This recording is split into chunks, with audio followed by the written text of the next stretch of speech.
And so we were skeptical and said, okay, well, let's get the thinnest possible film that we can have out there. And we got a sample, and you could hear it crinkle when you moved it, and it wasn't stretchy. And so we said, we don't want to use a plastic film. We want maximum comfort and breathability. And so that's when we came up with the notion of our current fabric. And so we were working with different companies and testing out different samples and different performance finishes on the fabric, and realized we don't need a total rain jacket because you're not in a downpour when you're wearing the underwear. All you really need is an extra backup. And so so that's the genesis of our patent. And so when we realized that it really was something new that people hadn't done before, we turned to our advisor, and he was very supportive and has written 40 to 50 patents before. Wow. in technical fabrics and innovative products. So it was a very hands-on process. I was extremely involved in writing out the claims and doing all of the testing on our fabric to be able to measure its performance and document that in the patent. And so, of course, we would do, in the beginning, we did a provisional patent. So it's slightly simpler than a real patent, and it's cheaper to file. So it gives you an extra year to continue researching and refining your product before you're forced to pay the higher fees and go into more depth into filing the actual patent. So we've done that process a couple of times now, and it's crazy. It's a different world. You really learn a lot, and we were fortunate to have good advisors who explained it, and so I wasn't walking around in the dark. So, and you might have mentioned this, but the advisor piece, how did you actually find that advisor? That was a connection from our professor in the entrepreneurship class. And, it's amazing when you start a company and you start doing something, you talk about it all the time. I joke in college, my last year, I talked about underwear 24/7. But what I found is people you would never expect know someone who works in underwear, or they know someone who works in fabrics. And so for us, a lot of times connections came when you didn't expect it, and people are always very willing to help and put you in touch with people. So definitely, I think when you're doing a startup, talk about it as much as possible, because you never know where you'll find that great advisor. So true. Now, as far as the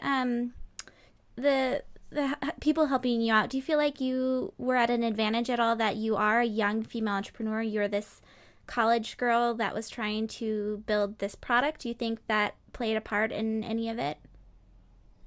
I do think people are very willing to help, and perhaps they're more intrigued that I'm young and that I'm female, and so I think it's a double-edged sword. And so on the one hand, if they take you seriously, they're really impressed and they're willing to go more out of their way for you.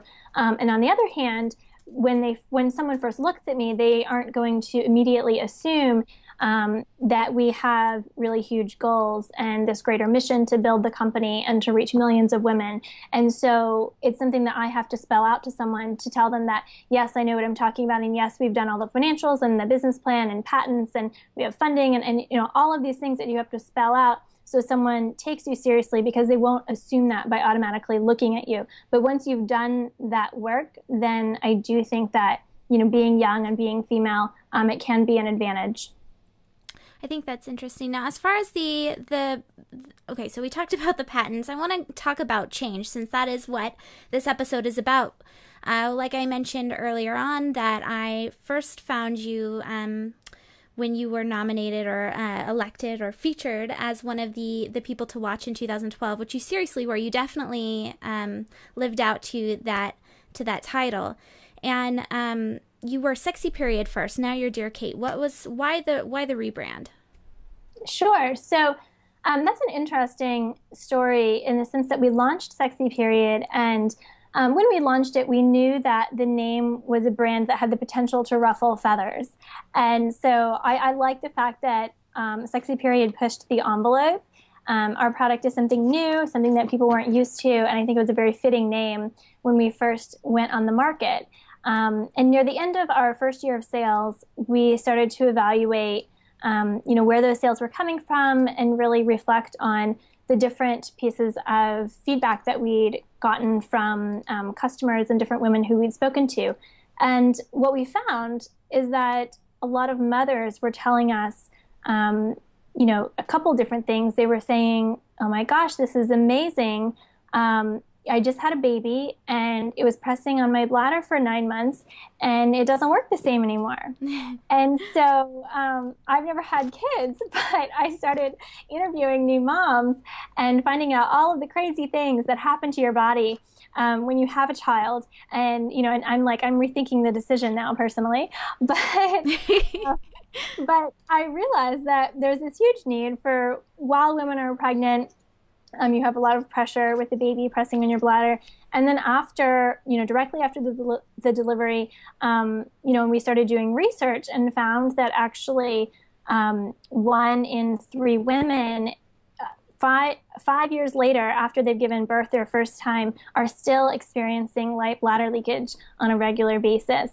So it's an interesting topic, and I always joke, I never thought that I would go into an industry that's more taboo than periods and menstruation. Like for the first year and a half when we were doing all of our research and development, my mother couldn't tell anyone what I did for a living. She would just say, "Oh, Julie's invented a new fabric for women's apparel, and you'll have to talk with her about it." So it was this huge need that, no one talks about. And I had no idea about, our moms and sisters and women don't tell us about these things, but there is a huge market in the maternity segment. And so we wanted a name for the underwear because it works great for all types of issues out there. And so we wanted a name for the underwear that didn't really pigeonhole us into the period market. And on the other side, we also heard from moms that they really wanted to buy the underwear for their teenage daughters. They would say, "I can't believe this would be so wonderful if there were a product out there when I was 13, and I would love to buy this for my daughter. She's 12. Do you have a line that doesn't have the word sexy in it?" And so we realized we wanted to create one strong, cohesive brand that appealed to women of all ages. So we went to the drawing board, and that's when we started tossing out different names. So I don't know if you know this, you probably do, Jen, if you've been following us, but for the listeners out there, we actually went through a lot of change in 2012 because we went through 3 different brand names. So we went from Sexy Period, and then our second brand that we tried to introduce was called Underbrella. So we thought it was very fitting. It's an umbrella that you wear underneath. We did our whole website, our photo shoot, all of our branding. And a couple weeks before we were slated to launch sales, we came across a trademark conflict. So we had to halt everything and deal with that and figure out if we wanted to proceed with the Underbrella brand or if we needed to rebrand. So it was pretty tough. But we ended up deciding that we needed to pick a different name. So I think everything happens for a reason. I think we're very lucky that we realized that before we actually launched the Underbrella line, and we were able to go back to the drawing board yet a third time and say, okay, what do we want to call the brand? And that's how Dear Kate came about. And so it was crazy. Oh, it was a whirlwind, really, the last 3 months of 2012, creating the brand, having it come to life, and getting the website up, getting the packaging done. Everything was just so last minute. But I was determined, we have to get this out before holiday of 2012, and we did it. I love the rebrand because I think there's an area on your website. I can't remember which exact area it is, but it's a Dear Kate, and there's letters to Kate. I thought that was so smart. It's such a cute brand.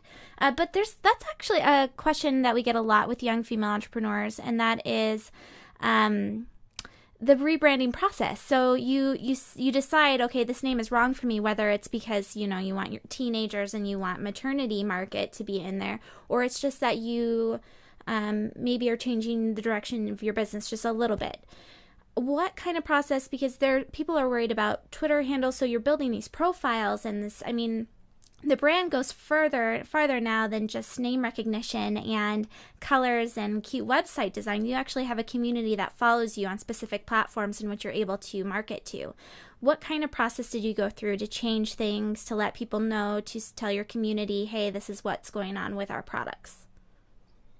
Well, I think it's very important on social media to keep your followers and your fans informed and up to date. So, we sent multiple emails and different Facebook posts out announcing that, hey, we have really big news coming. We're so excited. And so we got them engaged and excited about it too, rather than, all of a sudden, hey, guess what? Oh my God, we changed our name and now we're Dear Kate. So I think it's really important to hold hands with your followers and get them excited about it. Let them in on the secret, and make them feel special because they're in the know and they are with you along this process. I will say that we didn't always do the best thing in terms of switching followers over, because it's tempting. I can't remember which brand it was, but one of them, we created a new Facebook page and created a new Twitter account rather than converting the old accounts into the new name. And on one hand, you would think, okay, well, maybe that causes less confusion because both brands are out there and they can really see that, what's going on. But I'd really recommend the second time we did it, we actually just converted all of our followers over to the new name. And you can literally switch the handle of your Twitter account and your Facebook page and the name and everything over to a new brand and carry all of your followers. So I think as long as you keep them informed, that's that's the best way to go. Yeah, we, at our company, Ovaleye, we had Ovaleye TV and Ovaleye Cloud Services because we have two separate brands, really, and we were trying to combine them on one Facebook page. And so we did go through the process of combining them. And I think you had to provide Facebook with like your business license or your power bill or something like that had your name formally on there. So it's definitely, you can do that. And I think a lot of people do that mistake where they create new pieces and you have to tell your community, hey guys, come over here. So that's a lot of time and effort to do that. Something that we have to deal with now, I guess. It's not that bad because it's free, relatively free market. Of course, it's the time that you have to pay for it. But so apart from Dear Kate, you also co-founded the PVD Lady Project, which I think is really interesting because Rhode Island, that's not really the fashion mecca in the U.S. Tell us about the mission behind the project and how you started that. Sure. So I graduated from Brown and I was living in Providence, and we decided to stay here because our first investors were located in Providence, and we were actually working very closely with some of our fabric manufacturers, one of whom is based in Rhode Island. So it made sense during the time of product development that we would stay here because we love the community and it's a little cheaper than being in New York, but it really is only a 3-hour train ride from New York. So I can get to the city whenever I need to. And so the Providence Lady Project came about because, for a few years I had been going to networking events and was pretty active in the Providence community. But oftentimes, if it was a business-focused event, I felt that I was, the only one or two women in the room among a sea full of men. Or if there were women there, they tended to be in their 40s and 50s and really very experienced. And so I thought to myself, and I ended up meeting Sierra Barter, who's the co-founder of the Providence Lady Project. And she runs Clementine Lime, which is a designing and organizing service. And so we started chatting and I was like, I'm sure there are more ambitious young female entrepreneurs who, maybe they're in the art scene or whatever, but they've got to be here. And how do we find them? And how do we turn Providence into this great community for young women who are starting businesses? And so that's how, we were having waffles for brunch one morning downtown at this cafe. And we're like, what if we do something crazy like, the Lady Project? And it really went from there. So, we had the first event in February this year. And, we were shocked. We had about 50 people who showed up. And so I'm saying, where are all these people coming from? And it really has grown from there. So we have about one event per month. We actually just did an event at J. Crew at the beginning of December. We had a a style event, but they really range from style to tech oriented. To January, we're doing goals for the new year, and we're doing two different type of workout classes that you can take: a yoga class or a 305 fitness class, which is like a really crazy dance workout party. So also started by a female entrepreneur who's in New York. So check out 305 Fitness if you're in New York. But it's one of those things where we've met so many amazing people through the project, and it really is about inspiring each other and connecting with young women, but also with women who are experienced. And I really believe that a mentor is huge for someone who's starting out in business, but I like to recognize that I think young people have a lot to give to older mentors too, in the way of ideas and inspiration. So we like to connect women across all different types of industries in Providence, and do it in a really fun and different way that hasn't been done before. So I'm excited to see what 2013 brings for Dear Kate, and also for the Lady Project, and how we can support each other. Well, with that in mind, 2013, is there any other changes, New Year's resolutions that are your personal New Year's resolutions maybe, or with the brand changes that are going to happen, or that we can get like a sneak peek into? Sure.